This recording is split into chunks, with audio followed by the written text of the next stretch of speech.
Halo semuanya, pada kesempatan kali ini kami akan memaparkan laporan peringkasan administratif teks berita yang telah kami buat pada kelompok 4. Jadi sebelum memulai presentasi kali ini, izinkan perkenalan terlebih dahulu. Perkenalkan, nama saya Imade Suryadi Palguna dengan NIM 210856167 dan anggota kelompok yang lain yaitu Imade Juniandika dengan NIM 200856105 dan Inyoman Krisna Ri Sudarsana dengan NIM 21085611072. Laporan peringkasan administratif teks berita, yang dimana penelitian ini mengevaluasi kinerja model T5 dan menghasilkan ringkasan administratif berdasarkan data training dan testing dari data set berita liputan 6. Proses evaluasi menggunakan metrik ROG untuk mengukur kesesuaian ringkasan yang dihasilkan dengan teks asli. Tujuan penelitian pada kali ini adalah evaluasi model T5, yang dimana mengevaluasi kinerja model T5 dalam menghasilkan ringkasan administratif. Kemudian analisis data, yang dimana menganalisis performa model pada data training dan testing. Dan juga pengukuran kualitas, yang dimana mengukur kualitas ringkasan menggunakan metrik ROG. Untuk dataset yang kami gunakan adalah dataset liputan 6, yang dimana variasi datanya terdiri dari variasi canonical dan ekstrim, yang dimana canonical memiliki 193.883 data train, 10.972 data def, dan 10.972 data test. Dengan format data disimpan dalam file JSON yang berisi ID, URL, clean article, clean summary, dan extractive summary. Untuk variabel penelitian kali ini, yang dimana terbagi menjadi 3, yaitu variabel bebas, yang berupa teks berita lengkap clean article dari dataset. Kemudian variabel terikat berupa ringkasan berita atau clean summary dan juga target keluaran model. Dan juga variabel kontrol berupa model pre-train T5 yang telah dioptimalkan untuk tugas peringkasan data teks. Kemudian untuk teknik pengumpulan data, yaitu berupa ekstraksi data, yaitu mengambil key dan value clean article dan clean summary dari dataset. Kemudian penggabungan teks yang dimana menggabungkan value menjadi string utuh untuk artikel dan ringkasan. Kemudian konsolidasi file, yang dimana menggabungkan file yang telah diproses ke dalam satu file Excel atau CSV. Kemudian untuk metode analisis data, yang dimana dimulai dari text length analysis, yang dimana analisis distribusi panjang teks pada clean article dan clean summary. Kemudian ada n-gram analysis, yang dimana berupa analisis unigram, bigram, dan trigram untuk memahami pola penggunaan kata. Dan juga word frequency analysis, yang dimana berupa identifikasi kata-kata yang paling sering muncul dalam teks berita dan ringkasan. Kemudian untuk desain metode, yang mana dimulai dari input dataset, yaitu memasukkan dataset input tanam ke dalam Google Colab. Kemudian preprocessing, yaitu membersihkan dan memformat data. Kemudian model T5 berupa implementasi dan fine tuning model T5, dan juga evaluasi menggunakan metrik ROG untuk evaluasi.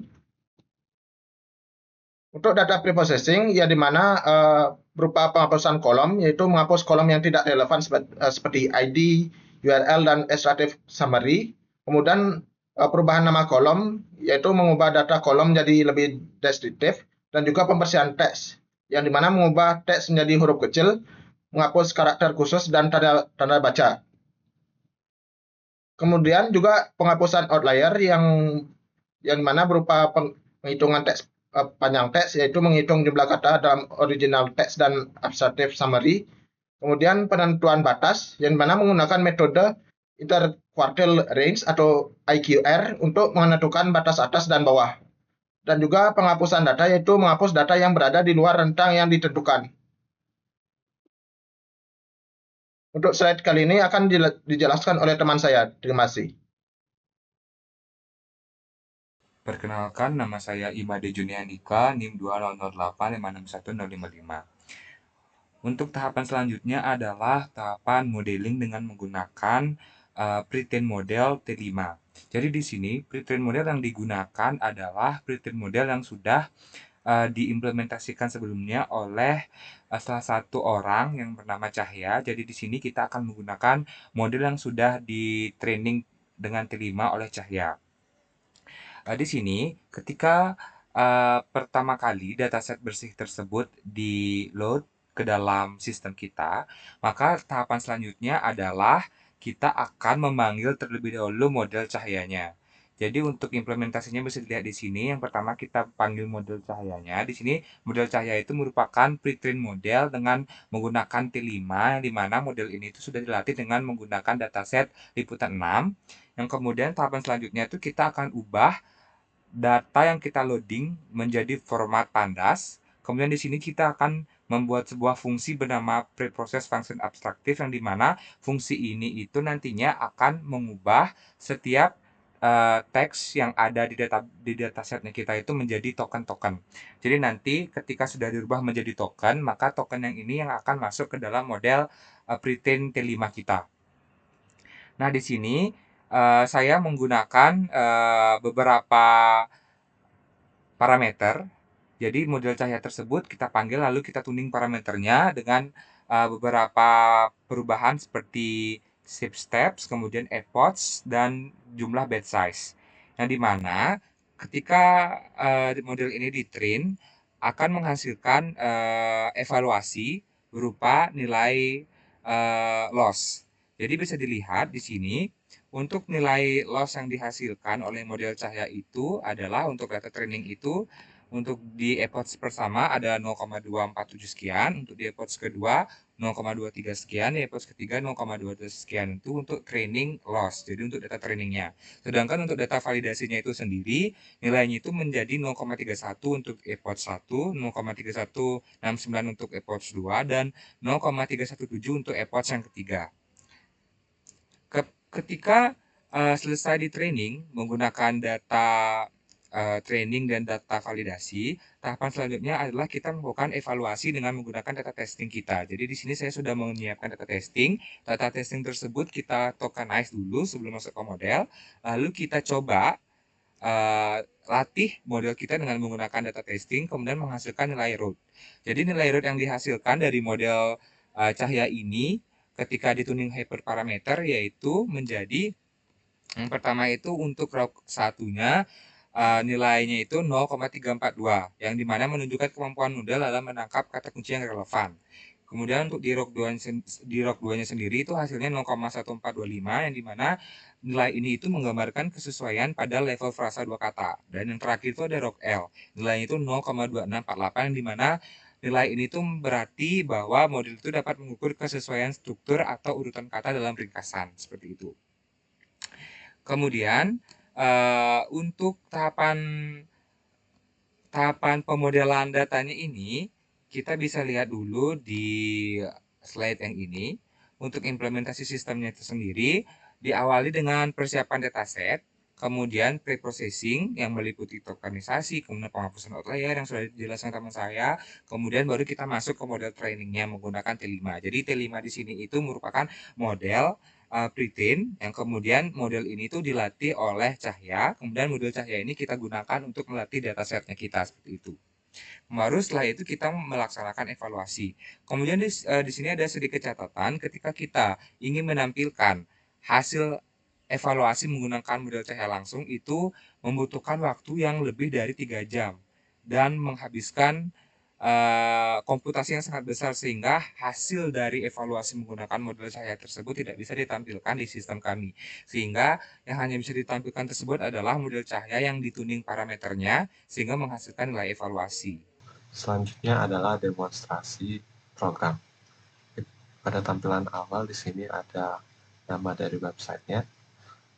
Lalu di sini kita bisa mengetikkan teks yang ingin kita request, atau kita bisa mempaste atau menempelkan teks ke dalam teks area ini, atau dengan mengunggah file .txt.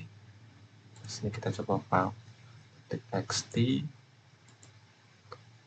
Setelah file berhasil diunggah, isi dari file akan ditampilkan di teks area ini. Oke, untuk melakukan peringkasan, kita bisa pencet tombol ringkas.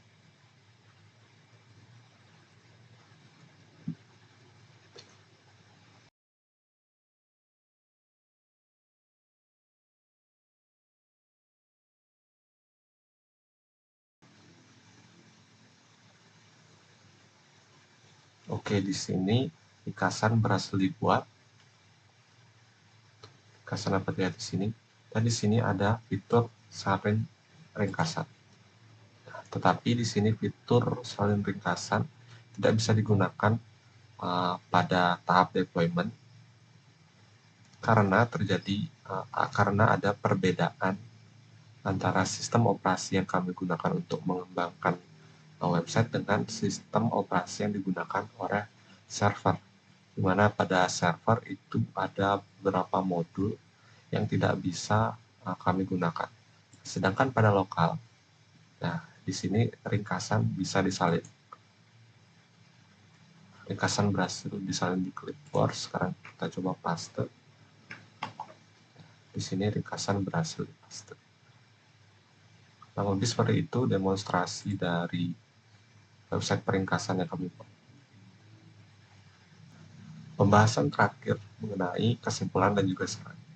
Ini kesimpulan dari kinerja pada data training. Yang pertama, penurunan training loss dari 0.247 pada epoch pertama menjadi 0.226900 pada epoch ketiga. 2. Stabilitas validation loss. Nilai stabil sekitar 0.319865 hingga 0.317440 menunjukkan generalisasi yang baik. Seperti yang ketiga, pada data training, kemampuan belajar. Model T5 menunjukkan kemampuan belajar yang baik selama proses pelatihan. Kemudian kesimpulan kinerja pada data testing. Pertama, nilai Rogue One Score. Nilai 0.3424 menunjukkan kemampuan model dalam menangkap kata kunci relevan dari teks asli. Lalu pada Rogue 2 dan Rogue L, nilai yang lebih rendah menunjukkan area untuk peningkatan dalam pencocokan frasa dan struktur kalimat.